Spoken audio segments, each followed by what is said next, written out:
성경에는 많은 믿음의 선조들이 등장합니다. 그들 가운데 최고의 믿음의 사람은 누구일까요? 예수님께서 최고의 믿음이라고 인정하신 믿음의 주인공이 오늘 말씀에 등장합니다. 예수님께서 이스라엘 중에도 이만한 믿음, 이 사람만큼 믿음 좋은 사람 본 적이 없다, 이렇게 칭찬한 믿음의 사람입니다. 우리 그런 의미에서 2절로 3절 말씀을 다시 한번 읽어보겠습니다. 어떤 백부장의 사랑하는 종이 병들어 죽게 되었더니 예수의 소문을 듣고 유대인의 장로 며칠 보내어 오셔서 그 종을 구원하시기를 청한지라. 오늘 말씀의 주인공인 이 백부장은 로마 군대의 장교입니다. 이 백부장은 유대인이 아니라 로마 사람, 다른 말로 하면 이방이라는 사실을 증거하고 있는 겁니다. 이방인은 요즘으로 말하면 교회 밖에 있는 불신자입니다. 이 백부장은 비록 이방인 불신자였지만 자신의 문제를, 더 정확하게 말하면 자신의 종의 문제를 주님께 의뢰했던 겁니다. 왜 이 문제를 예수님께 의뢰했을까? 그 이유는 간단합니다. 예수님이시라면 분명 이 종의 병을 고쳐주실 능력이 있는 분이라는 사실을 믿었기 때문입니다. 우린 여기서 믿음이 무엇인지, 믿음의 본질을 발견하게 됩니다. 믿음은 의뢰하는 겁니다. 믿음은 신뢰를 바탕으로 해서 의뢰하는 게 믿음입니다. 삶의 주관자 되신 주님께 내 삶의 문제를 맡기는 게 믿음입니다. 이 백부장이 예수님에 대한 믿음을 가질 수 있었던 근거가 무엇인지가 오늘 말씀에 나오는데 한번 따라해 볼까요? 예수의 소문을 듣고. 이 백부장은 예수님을 만나본 적이 없습니다. 예수님의 소문을 들었을 뿐인데 자신의 삶의 문제를 예수님께 의뢰했다는 사실입니다. 이 말씀을 읽으면서 우리 자신의 모습을 돌아보게 됩니다. 매주일 교회에 나와서 예배드리고 또 말씀도 배웁니다. 찬송도 드리고 기도도 하지만 과연 우리의 삶의 문제를 주님께 의뢰하고 살고 계십니까? 삶에서 벌어지는 수많은 문제들과 선택들, 자녀와 물질, 직업과 진로, 이사와 질병, 출산과 죽음과 같은 크고 작은 삶의 문제들을 주님께 의뢰하며 살고 계시냐는 겁니다. 상황과 형편에 따라 다른 것들을 의지하며 살고 계시지는 않습니까? 왜 주님을 의뢰하지 않을까요? 그 이유는 간단합니다. 주님을 믿지 못하기 때문입니다. 아니면 다른 것을 주님보다 더 믿고 의지하는지도 모릅니다. 왜냐하면 사람은 반드시 위기의 순간에 자신이 신뢰하는 대상을 찾고 그것을 의지하기 때문에 그렇습니다. 주님을 의뢰할 수 있는 믿음이 있기를 다시 한번 주님의로 부탁을 드립니다. 오늘 본문의 핵심은 6절로 7절 말씀입니다. 예수께서 함께 가실새 이에 그 집이 멀지 아니하여 백부장이 벗들을 보내어 가로되 주여 수고하시지 마옵소서. 내 집에 들어오심을 나는 감당치 못하겠나이다. 그러므로 내가 주께 나아가기도 감당치 못할 줄을 알았나이다. 말씀만 하사 내 하인을 낫게 하소서. 예수님이 그 집으로 가려고 하니까 벗들을 보내서 수고스럽게 오실 필요 없다는 겁니다. 이 말씀의 핵심은 여기에 있습니다. 말씀만 하소서. 그리하면 내 하인이 나을 것입니다. 앞서 말씀드린 것처럼 이 본문을 잘 살펴보면 놀라운 사실은 백부장은 처음부터 끝까지 예수님을 직접 만나지 못했습니다. 그럼에도 놀라운 치유의 기적이 그의 집에서 벌어지게 된 겁니다.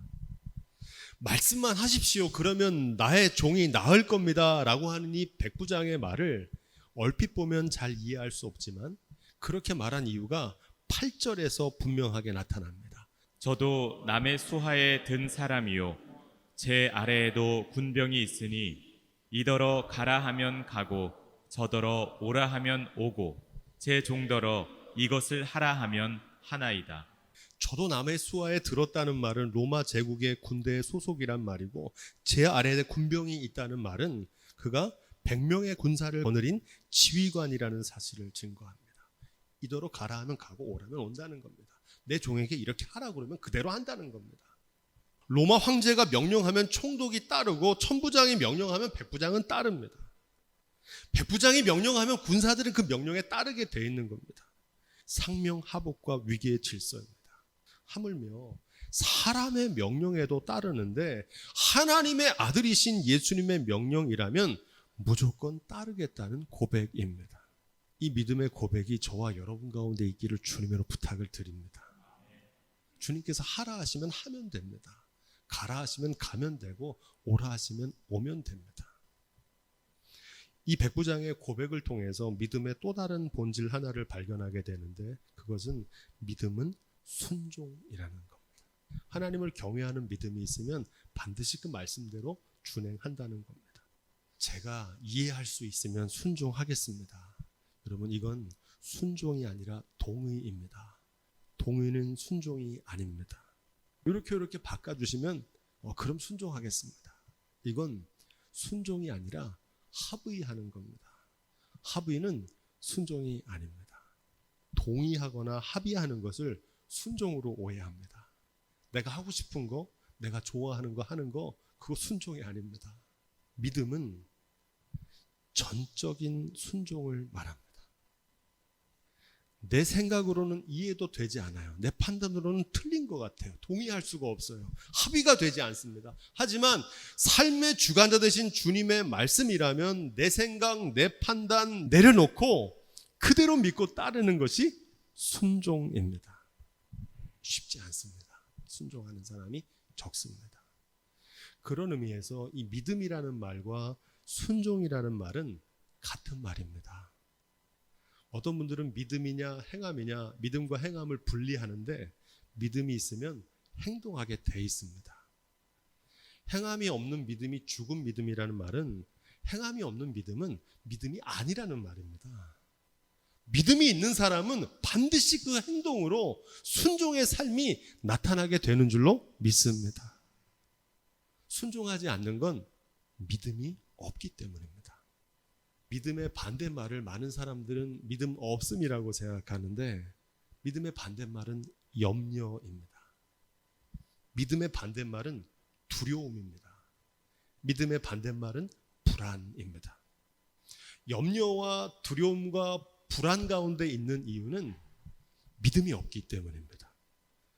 풍랑이는 바다 위에서 제자들은 우리가 죽게 된 것을 안 돌아봅니까? 예수님께 애원합니다. 그러자 예수님 뭐라고 대답하십니까? 믿음이 적은 자들아, 이렇게 말씀하십니다. 예수님께서 함께 그 배에 타고 계시는데 죽기는 왜 죽습니까? 사실은 거센 풍랑이 두려운 게 아니고 풍랑까지 잔잔케 하시는 분이라는 사실을 믿지 못했기 때문입니다. 출애굽 광야에서 물이 없을 때 이스라엘 백성들은 우리가 다 죽게 됐다고 원망합니다. 그들이 원망한 이유는 물이 없어서가 아닙니다. 자신들을 인도하고 계신 하나님께서 반석을 쳐서 물을 내시는 분이심을 믿지 못했기 때문입니다. 실제로 40년 광야 가운데 목말라 죽었다는 기록은 성경에 하나도 없습니다. 목말라 죽은 사람 안 나옵니다. 굶어 죽은 사람도 없습니다. 이스라엘 백성들이 광야의 이슬로 사라진 이유는 하나님을 경외하는 믿음이 없어서 광야에 소멸하고 말았다. 성경은 그렇게 기록합니다. 우리 그런 의미에서 9절 말씀도 계속해서 읽어보겠습니다. 시작. 예수께서 들으시고 저를 기이히 여겨 돌이키사 좇는 무리에게 이르시되 내가 너희에게 이르노니 이스라엘 중에서도 이만한 믿음은 만나보지 못하였노라 하시더라. 이 백부장의 모습을 보시고 예수님께서 돌이켜 주님을 따르는 제자들에게 말씀하십니다. 이스라엘 중에도, 이스라엘이란 말은 누굽니까? 유대인들 중에도, 성경에 나오는 사람들 중에도 이만한 믿음의 사람 내가 만나본 적이 없다는 말씀입니다. 저는 이 말씀을 오늘 예배하는 저와 여러분들에게 주시는 말씀으로 듣습니다. 나에겐 이런 믿음이 있는가? 이 백부장은 이방인이었고 무명입니다. 이름도 안 나와요. 그냥 백부장입니다. 예수님 만나본 적도 없고 소문만 들었을 뿐인데 하나님의 자녀라고 하고 목회자이고 장로님이고 권사님이고 집사님으로 매주일 말씀을 듣고 놀라운 은혜도 체험하고 기적도 경험했지만 하나님을 온전히 신뢰하지 못하고 순종하지 못하고 있지는 않은가? 왜 우리는 염려와 두려움, 불안 속에 살아가는 것일까? 그 이유는 간단합니다. 하나님을 경외하는 믿음이 없기 때문입니다. 혹시 그런 분이 계시다면 이렇게 기도하십시오. 주님, 나의 믿음 없음을 불쌍히 여겨 주옵소서. 나에게 하나님을 경외하는 믿음을 주옵소서. 입술로는 주님이라고 고백하지만 사실은 예수 그리스도를 삶의 주관자로 온전히 믿지 못하기 때문입니다. 그래서 의뢰하지 않는 것이고 나의 문제를 맡기지 못하는 겁니다. 주님 발 앞에 엎드려서 여쭙지를 않습니다. 주님을 믿노라 하지만 위기와 삶의 문제 앞에서 두려워하고 염려하는 이유는 바로 여기에 있습니다. 주님의 놀라운 기적의 능력을 삶에서 체험하지 못하는 진짜 이유는 겨자씨 하나일 만한 믿음이 없기 때문입니다. 어떻게 이런 기적이 벌어졌는지 성경은 분명하게 증거합니다. 백부장의 믿음 때문입니다. 주님께서 삶의 주관자이심을 믿는 믿음, 하나님을 경외하는 믿음이 그 백부장에게 있었던 겁니다. 그래서 주님을 의뢰했고 주님께 순종했고 경외함으로 준행했다는 겁니다. 그 믿음이 종을 깨끗하게 했습니다. 여기서 아주 심플한 진리를 증거합니다. 주님의 놀라운 권능이 우리의 믿음을 통해서 역사한다는 사실입니다. 주님께서는 혼자 일하시지 않고 저와 여러분들의 믿음을 통해서 일하신다는 사실입니다. 우리가 주님의 뜻을 펼쳐드리는 일에 쓰임받을 수도 있지만 우리가 주님이 하시는 일에 심각한 걸림돌이 될 수 있다는 사실을 깨닫게 됩니다. 더 중요한 사실이 있습니다. 말씀만 하옵소서. 우리가 말씀대로 순종할 때 하나님께서 역사하시는 줄로 믿습니다. 여러분, 이게 중요합니다. 이런 분들이 계시더라고요. 나는 사람에게 순종하지 않습니다. 나는 하나님께만 순종하겠습니다. 얼핏 들으면 굉장히 믿음이 좋은 분 같은데 이 말의 뜻은 순종하지 않겠다는 말입니다. 그 이유는 하나님께서는 하나님의 사람을 통해서 말씀하시기 때문입니다. 모세를 부르시고 엘리야를 부르시고 사무엘을 부르시는 것처럼 하나님의 음성을 직접 듣는 사람들은 극히 적습니다.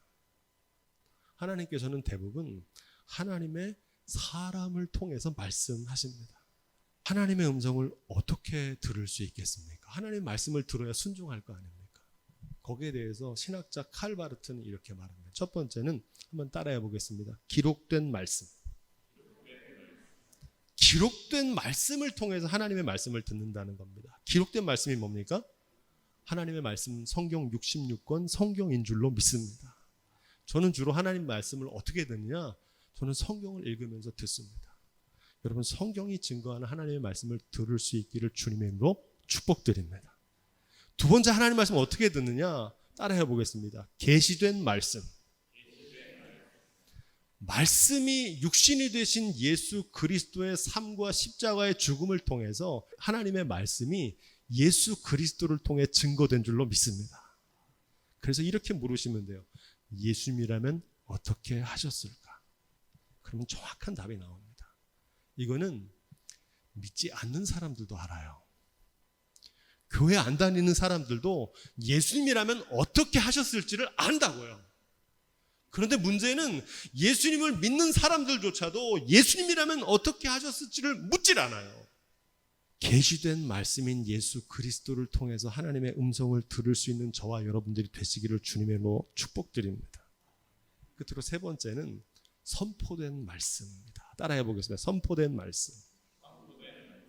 그것을 캐리그마라고 하는데 하나님의 말씀을 대언하는 설교. 앞서 말씀드린 하나님의 사람을 통해서 하나님 말씀하신다는 겁니다.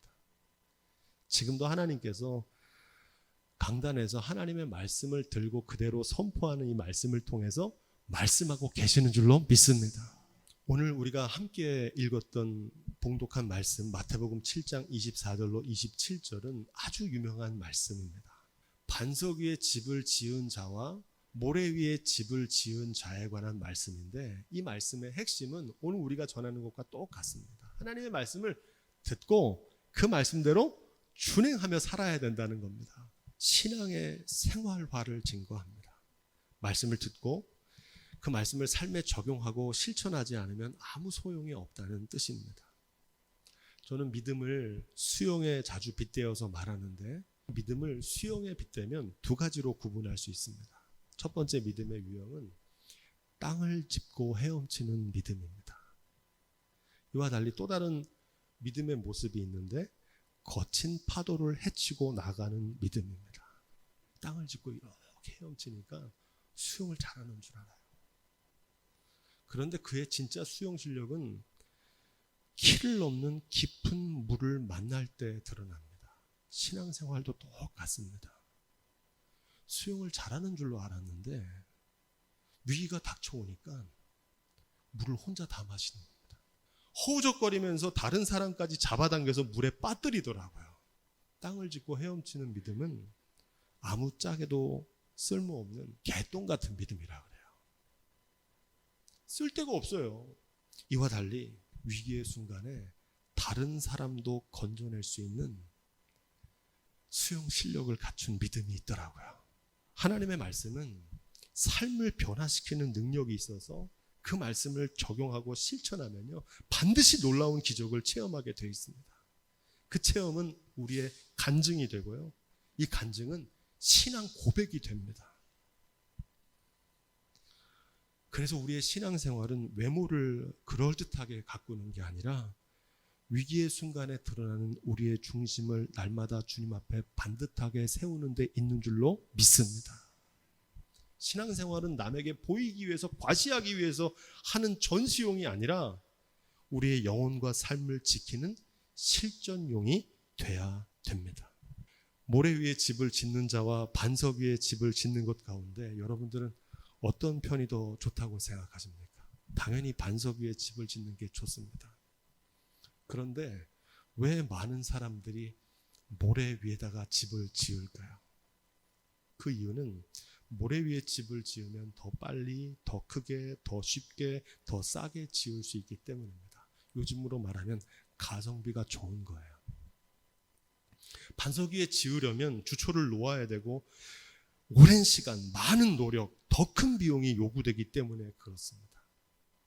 말씀을 듣고도 그 말씀대로 준행하지 않고 순종하지 않는 이유는 내 몫에 된 십자가를 지고 주님을 따라야 되기 때문에 그렇습니다.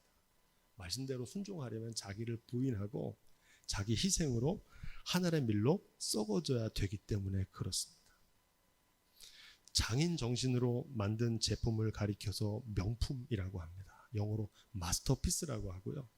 이와 달리 모조품, 모양은 똑같은데 가짜로 만든 짝퉁을 가리켜서 이미테이션이다 이렇게 말합니다. 모양은요 똑같습니다. 구별 못해요. 결정적인 차이가 있는데 짝퉁은 애프터 서비스가 안 되고 품질 보증이 안 됩니다. 신앙에도 명품 신앙과 짝퉁 신앙이 있습니다. 말씀대로 준행하는 반석 위에 지은 집 같은 신앙을 명품 신앙이라고 하고 말씀대로 준행하지 않고 모래 위에 집을 지은 신앙을 짝퉁 신앙이라고 합니다. 이 말씀대로 준행하지 않는 짝퉁 신앙의 문제는 평상시에는 아무 상관이 없어요. 비가 오고 창수가 나는 날 문제가 생기는 겁니다. 애프터 서비스가 안 됩니다. 천국에 못 들어갈 뿐만 아니라 천국을 경험하지 못해요. 품질 보증이 안 돼서 삶에서 만나는 위기의 순간 그걸 이겨낼 능력이 없어요. 사후 관리가 안 되고 품질이 떨어지는 건 모든 짝퉁들의 공통점입니다. 사람들은 명품, 마스터피스가 더 좋은 거를 잘 알지만 그럼에도 불구하고 짝퉁을 선택합니다. 그 이유는 뭡니까? 명품은 비싼 값을 치러야 되지만 짝퉁은 저렴하기 때문에 인기가 많습니다. 오늘 한국 교회는 어떨까요? 한국 교회에서는 명품 신앙을 찾아보기 힘든 시대입니다. 초창기 한국 교회는 명품 신앙들이 많았는데 오늘날에는 대부분 싸구려 신앙이 판을 치며 유행하고 있습니다. 영락없는 짝퉁인데 스스로 신앙생활 이 정도면 잘하는 줄 압니다. 여러분은 어떤 신앙이기를 원하십니까? 명품 신앙입니까? 짝퉁 신앙입니까? 땅 짚고 헤엄치는 믿음입니까? 거친 파도도 헤치며 나아갈 수 있는 믿음입니까? 어려운 문제를 만날 때마다 사실 이 질문은 저 자신에게 던져왔던 질문들입니다. 신앙은 삶입니다. 명품 신앙은 명품 인생을 만들고 짝퉁 신앙은 짝퉁 인생을 만들게 됩니다. 저는 지난 20년 동안 교회 모든 교우들이 명품 신앙이 되기를 소망하면서 하나님을 경외하는 믿음, 하나님의 말씀대로 준행하는 삶을 설교해 왔습니다. 왜 하나님의 말씀에 순종해야 됩니까? 그 이유를 이사야 1장 19절은 이렇게 말합니다. 너희가 즐겨 순종하면 땅의 아름다운 소산을 먹을 것이요 거절하여 배반하면 칼에 삼키우리라. 여호와 입의 말씀이니라. 할렐루야. 순종은 하나님 위한 게 아닙니다. 목사님 위한 게 아닙니다. 순종은 우리를 위한 겁니다. 순종할 때 하나님께서 땅의 소산으로 베푸시는 축복을 주시는 줄로 믿습니다. 순종을 왜 해야 되느냐? 순종할 때 하나님께서 우리와 함께 하시기 때문입니다. 하나님의 말씀대로 준행하면 하나님께서 동행하시는 줄로 믿습니다. 여호수아 1장 7절로 9절은 이렇게 말합니다. 오직 너는 마음을 강하게 하고 극히 담대하여 나의 종 모세가 너에게 명한 율법을 다 지켜 행하고 좌로나 우로나 치우치지 말아라. 이 율법책을 내 입에서 떠나게 말며 주야로 그것을 묵상하며 그 가운데 기록된 대로 다 지켜 행하라. 말씀대로 행해 가라는 겁니다. 그리하면 내 길이 평탄하게 될 것이라.